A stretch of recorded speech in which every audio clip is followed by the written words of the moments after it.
So, spring is right around the corner. We've been getting quite a few warm days. Everything is starting to green up, but in the north pasture, I've got a tree that has blown over onto the fence that I need to get taken off the fence so I can get the fence fixed. Now, the tree is on my neighbor's property, and I've already talked to him. He's fine with me crossing his border, his property boundary, and cutting this thing up so we can use it for some firewood. But that tree's got to get off the fence before I get ready to turn the cows out into that pasture. I'm still working on breaking in that MS 660 clone that I built, so this is a perfect opportunity to try to get another tank or two of gas run through that thing. So, here we go.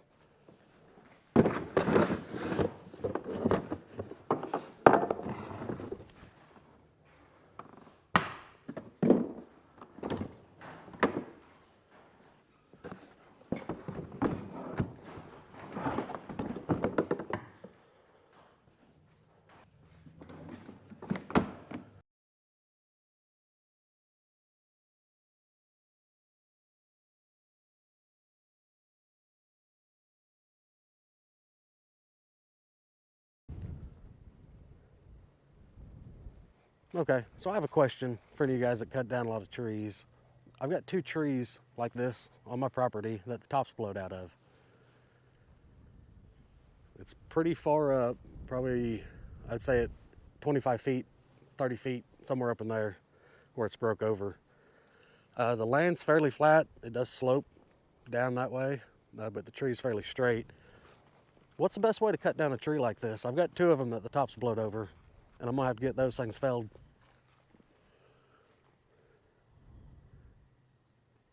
If you got any suggestions on the best way to cut one of these down, drop a comment. Because I imagine where it's broken over, that's probably pushing on it that way some, which you're not going to wanna stand there while you're cutting if it's going to fall that way. So, do I wedge it? Do I do a good face cut on it? Wedge this thing over and just try to make the whole thing fall that way? Anyways, drop a comment. Let me know how you drop this thing. Okay, well, as you can see, this is the tree. A lot of limbs. Just the top half of this tree is falling on the fence. And it's got the, see if you can tell, it's got the barbed wire and the fence itself all pushed down. So I'm gonna take the 290, come in here and just kind of whack everything off on this side of the fence, and then I'll step over on this side and whack it off. That way we can at least get the fence pulled back up. But I'm not gonna pull it up today just because the cows aren't over here yet. But I will definitely have to get that fixed before we open up this north pasture. But it's an old oak, uprooted, wind blew it over. Quite a bit of firewood in this thing. So I'm not sure on the measurement of it just yet. I'm gonna get that 660 fired up and at least get the root ball cut off of it, and then I'll probably mark up 16 inches so far and start making marks on those. But you can see the tree itself's pretty solid. It's got this dead limb. This was a codominant tree, you can tell. So looks like this side of it had died. That's all doty stuff. I mean, I guess if you didn't have anything better, you could use it, but I'm just gonna cut it and let it lie right there. The other part of that codominant tree, you can see it right here. It snapped off whenever the whole tree blew over. But I'm not sure exactly how thick or big a diameter this is. Probably looks like it's close to 18 to 20 inch. But once I get some pieces whacked into it, we'll see exactly how big this one is. So I was just noticing while I was down here also, I've got this old blackjack oak that is leaning real hard right over the little trail we drive through. I'm gonna have to get that one cut down here sometime. I mean, it's posing no danger to the fence, But this is a pretty large oak tree. I don't know how tall it is, but it's way up there. But you can see this bark. This thing looks like it's probably dying. I've got several oak trees that are dying. Look at that. I don't know if the bugs are getting to it. Beetles. That don't look good though. That's a big old oak tree. It is leaning slightly towards the fence. The fence is right here. You can see the T-post. So this thing is leaning towards it. We're gonna have to get that thing down here pretty soon since it's dead. Up in that north pasture where we bulldozed a lot of timber out to get some more pasture opened up for the cows, we did leave a lot of large oak trees that we wanted to keep, but most of those have ended up dying. I don't know if the root system got disturbed enough that it just killed the trees off, or if the beetles or whatever bugs are killing some of these other oak trees, if that's what did it or not. But that whole north pasture used to be a whole lot thicker than this. Actually, that north pasture that we just drove through, the entire thing used to look just like this. Real thick timber, a lot of underbrush. Several years ago, we dozed a lot of that out. This was before I was making videos, but now that has turned into a lot of usable pasture for the cows. We built a pond, and every fall I plant it in wheat, clover, ryegrass, fescue. I've been trying different things on the very north end of this north pasture. Last year I did some orchard grass. It didn't seem to produce very well for us. So this last September, whenever I planted everything, this entire north end I planted in crimson clover. And so far, this clover seems to be doing a terrific job down here. So this is the bottom, the very north end. There's a big hill and there's a spring that comes out of the side of that hill, right up there. But all this green is crimson clover, all the way to the top side of that hill that I planted. I think there's about 2 acres right down here, 1.5 acres. That's all crimson clover. And this stuff, you can see it made it through winter just fine. I know the deer sure like being out here, especially that we don't have the cows on this part of the property right now. The deer do spend a lot of time down here, and I know you probably can't tell on camera. Let me walk that direction.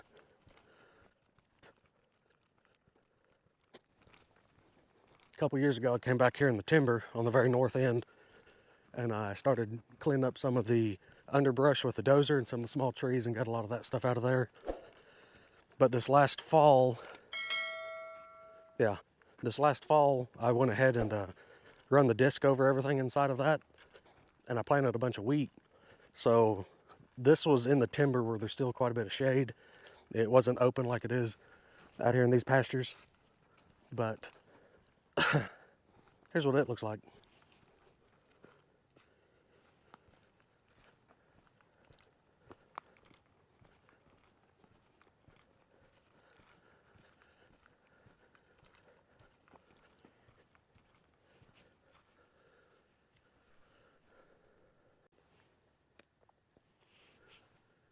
That wheat back here in this timber, even though there's a big shade canopy with a lot of the trees that are still here, this wheat did a really good job. I don't know if it's because of all the, well, you can see, this is what it looked like before. A lot of leaves, a lot of thick underbrush. So I imagine this soil down here in this bottom, even though there's timber, it's probably got a lot of nutrients in it, which made that wheat just take off like crazy. But anyways, enough with the farming talk. Let's get cutting some wood. Okay, well, let's get the 290 out, get it filled up with our new gas mixture. Oop, that's the 170.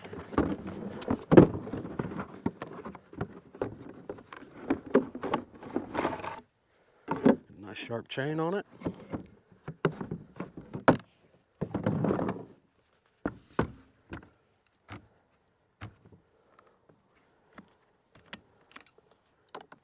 Fresh batch of that Schaefer's oil. let's see how it does. Now I've always ran 50 to 1 in these saws with that Ultra, which I do take care of them. Try to blow the air filters out fairly regular, keep a sharp chain on it. But I'm still not happy with how the results turned out on that Stihl Ultra oil. But I get it. I get what the company's doing. So, okay, well, I'm gonna get this thing fired up, let it start warming up. I'll get my face shield and ear protection on, and I'll set you guys up over here to the side.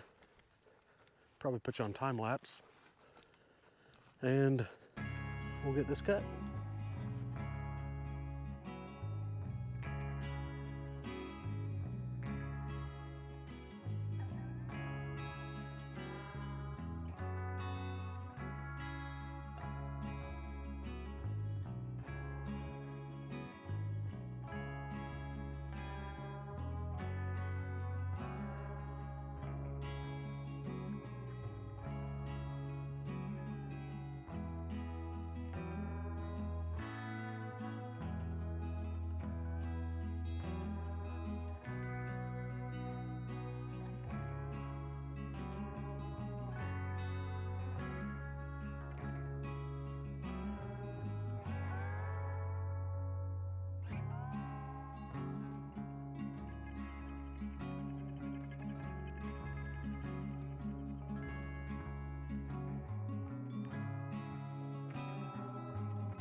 Hey guys, I just want to jump in here. The time lapse that y'all just watched, that was 10 days ago from today, from the day I'm recording this right now. I've used a chainsaw for a lot of years around this property. So it was my father and my grandfather. We've all used chainsaws. We've heated with wood for way before I was born. But I always wear some sort of eye protection, whether it be safety glasses or a face shield. And normally I like to wear earplugs, but a lot of times I'll wear earmuffs on this hat, or sometimes I'll wear a combination of both of them. But I've never owned a pair of chainsaw chaps. And at the end of that time lapse you all just watched, I had a little bit of a accident. Ended up getting the chain into the side of my knee, fairly decent, not awful. But it got me thinking, why don't I own a pair of chainsaw chaps? So while I was sitting there getting stitched up, I got on Amazon and I ordered me a set of Oregon chainsaw chaps. I don't know a whole lot about chainsaw chaps. These are 8-layer, but these things were $57. And I ordered them around 1600 time frame on a Friday. They were delivered the very next day by noon to my house. So $57. I haven't got the bill for my stitches yet. I'm quite confident it's going to be a whole lot more than $57. So if you don't like blood or wounds, go ahead and skip forward for about a minute. But I'm going to go ahead and pop up on the screen what my little 290 did. Luckily it wasn't the 660. But I was standing kind of at a little bit of an awkward angle, came down with the saw, came right across the side of my knee. So it laid it open pretty decent. So after I felt it, I started gathering up my stuff, and by the time I just made it back to the Ranger, it already had a bunch of blood coming out of it. So I drove myself to my house. Wife was gone picking up the kids, so talked to my sister, asked her if we could just clean it out and it would be good to go, or if I needed stitches. She's a nurse. She said it needed stitches, so went to go get stitches for it. That day, it didn't really hurt that bad, a little bit, a little sore, but the next few days, it was real sore. Chainsaws don't make a real clean cut when they're going through the skin. It was fairly jagged. But they got the edges all cut straight and sewed back together. And here we are 10 days later when this project should have been done about 10 days ago. So anyways, if you're on the fence about maybe getting some chainsaw chaps, or just on the fence in general about getting some chaps or other PPE, go ahead and do it. It's a lot cheaper to spend the money now and not have to go get stitches, or it could have been a lot worse. I just a little bit more and I would have been going into surgery because it would have been into my kneecap, but it got close. Didn't get it. I'm fine. Like I said, it's 10 days later. I've already been to work and back, walking on it just fine. It's still a little tender, but I guess that's to be expected when you do something silly like I did. So anyways, let's get back to cutting this tree up.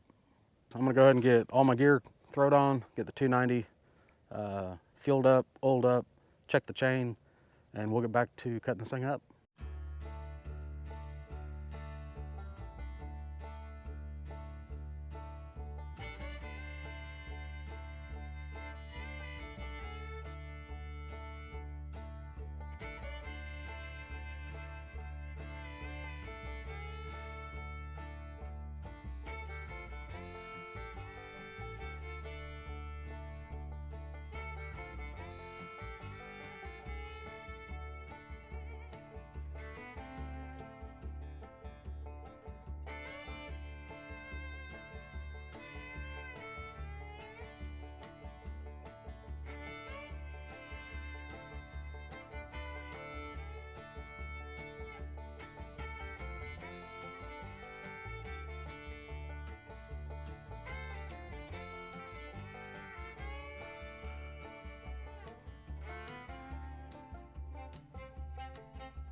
Okay, well, since this video has changed directions just a little and we're on some of the safety topics, there's something else I want to talk about and show you that I don't really ever hear anybody talk about.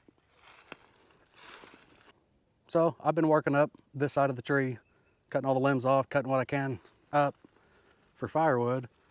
But as I go, as I'm cutting these limbs off and back over here behind where I was cutting up, as I'm cutting, I'm pulling those branches and tossing them out to the side.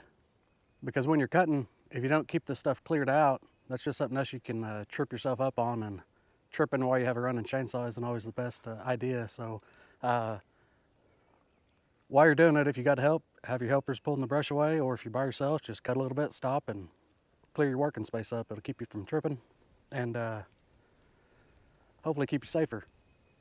Okay, I've got most all the limbs cut up off this. There's a few little trees that this thing kind of knocked over whenever it blew over that I'll need to cut and get out of the way. But for the most part, we got the main trunk all the way down to the codominant part, which you can see. This is the part of the codominant tree that fell, and this thing is pretty much all rotten. I'll cut a couple chunks out of it and just kind of see how the center is. If it's somewhat hard, then I may go ahead and chunk it up and burn it for firewood. But I'm pretty sure most of this video, or the beginning of it, we had the intentions of bringing that 660 down and getting it broke in some more. So now that we're down to the main trunk, I'm gonna go ahead and get that thing checked out, and we'll get it fired up and start blasting through this thing. Okay, now this 660, like I said, it's been 10 days since I've been back here, but we never fired that thing up that day, so it's probably been about 2 weeks since we've started this thing, and I don't know if you can see or not. It is drooling kind of all over the place, which I kind of expected that. It's got oil coming out, and right back here, I believe that's fuel. I mean, it's just damp, and everything's kind of, all the dust is stuck to it. So I'm gonna have to look into that and see if I've got a fuel line leaking or if it's a tank. Looks like this cap is leaking just a little bit. So we may end up changing these caps out to OEM or the whole tank assembly, I don't know yet. We'll cross that bridge when we get there, but definitely some of it's fuel because I can see the oil, that blue Schaefer's. Anyways, let's see what it's going to take to get this thing fired up.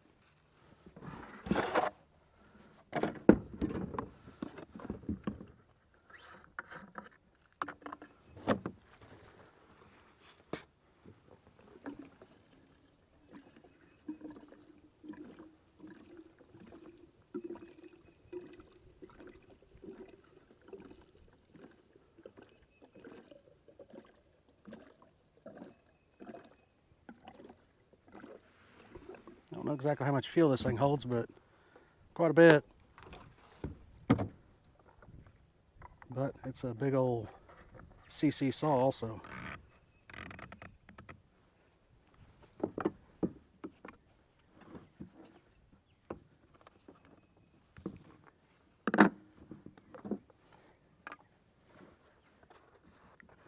Now the oil that I run is normally whatever's cheap. I am partial to a Harvest King that Atwood sells.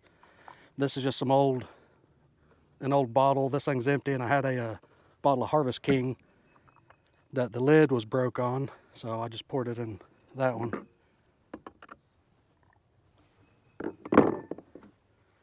Okay. Like I said, this thing ain't been started in a couple weeks. So let's see. I'll choke it. I'm not going to push the decompression in.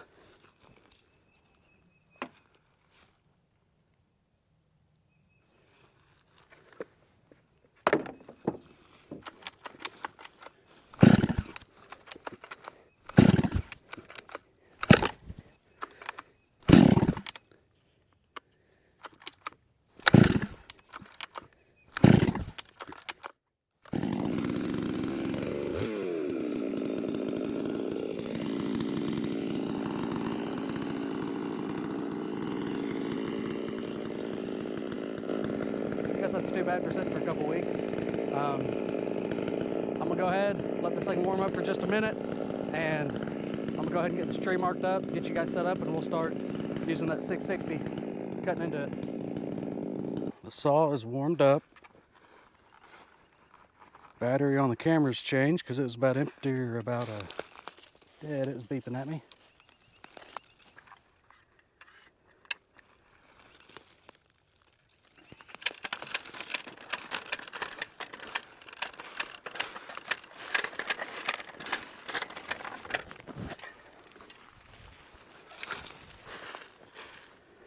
Okay, we got a few rounds to cut up.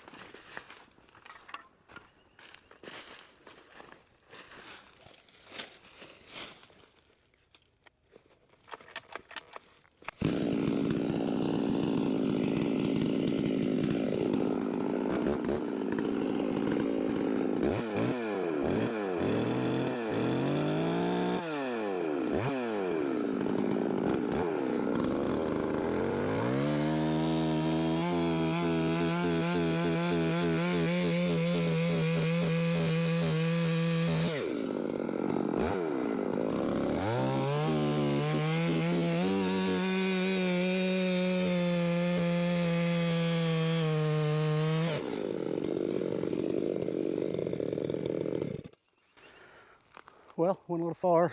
Let me get the wedge so I can get that thing out of there. Okay, that was my mistake. I wasn't watching the gap like I should have been. but that's okay.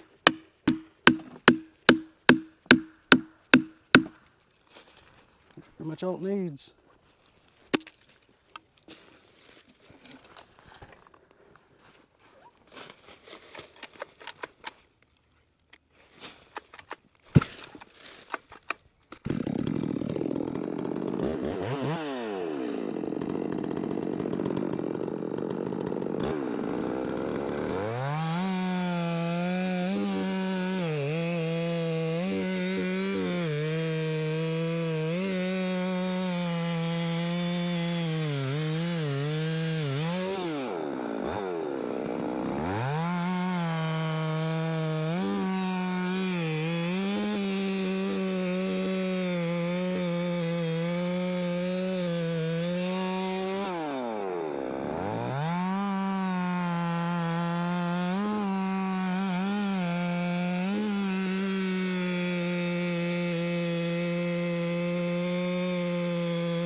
Sawdust gets everywhere. But this isn't a huge tree by any means, but let's see how big it is. I know this last cut up here, it was getting a little, my 24-inch bar went through it all, but it was getting a little close. So more than likely, I mean, it gets quite, that 24-inch bar was just barely coming through on that cut. So up here, I'm probably gonna have to cut it from both sides until I get my bigger bar.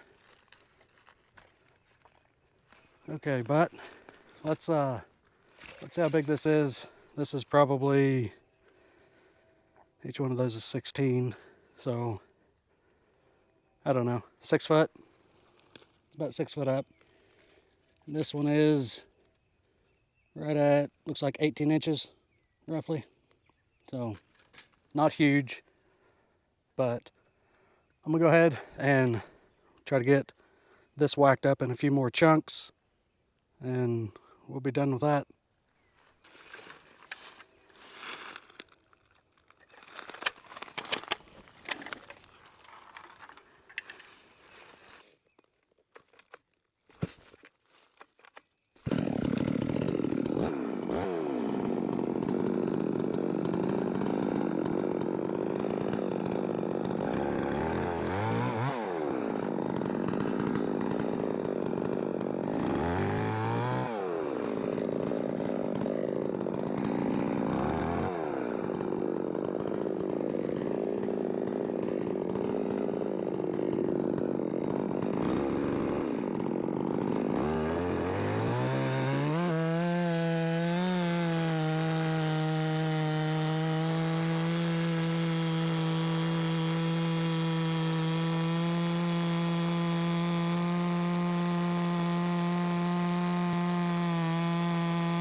Out of gas already.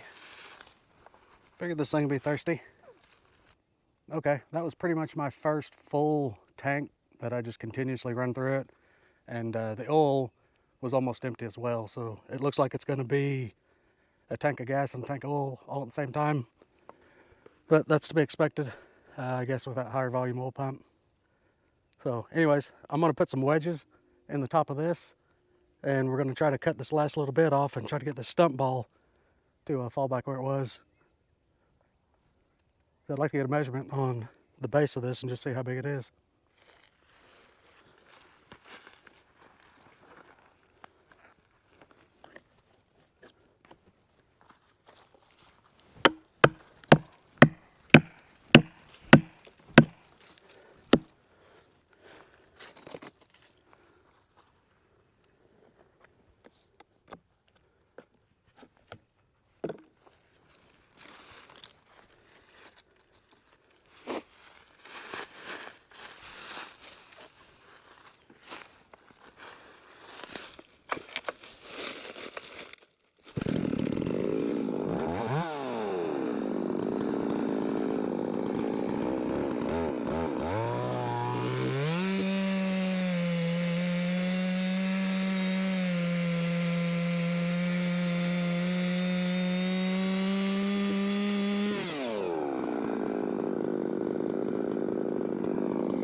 Well, that was easy enough. I was trying to stay out of this dirt pile, and luckily I did, but didn't realize it was hollow. It's not that hollow though, just a little bit. Let me grab a tape and we'll pull a measurement across this. Okay, so the stump. Oh.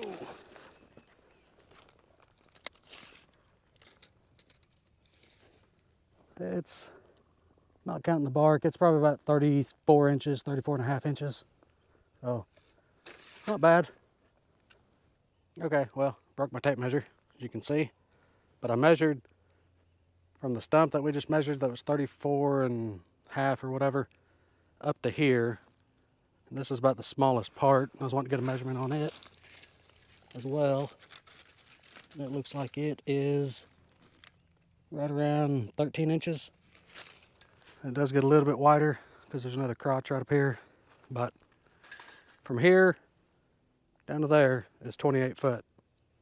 I'm not going to chunk every one of these up individually, probably in about 10-foot sections. So I've got a set of tongs for my tractor that I want to try out, and I'll either use a winch and drag them up closer to the fence in 10-foot sections and use those tongs and pick them up over it, or I'll just stretch out some chain with the tongs and drag it closer to the fence. So I'm gonna figure out where 10 foot is, go ahead and roll this log over and cut it up, or I'll do 8 since it's 28 feet. Well, that'll leave me a 8-foot piece, I guess, 8-foot section. Anyways, so let me know what you think about the clone saw that I built. I was on it fairly decent today. It sounds better. I did tweak the carburetor just a little bit more, but it felt like it ran quite a bit better. It's still a little rich. I'm sure you can see some of the smoke coming out of the exhaust, but I'm not too worried about that.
Well, you guys let me know what you think about this clone saw.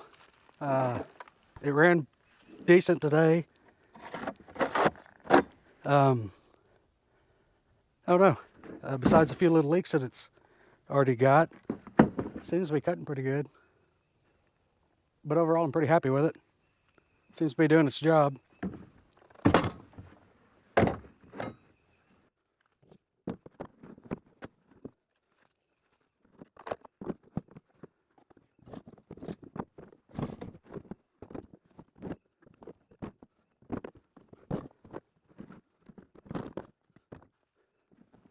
I don't know if I showed the fence or not, since we've gotten the tree off of it. So let's go take a gander at that. So it's not awful.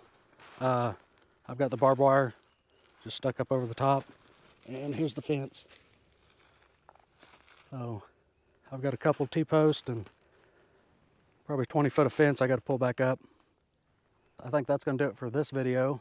I'll make another video whenever I get another day off and I can get this tree drug on the other side of the fence and get the fence fixed.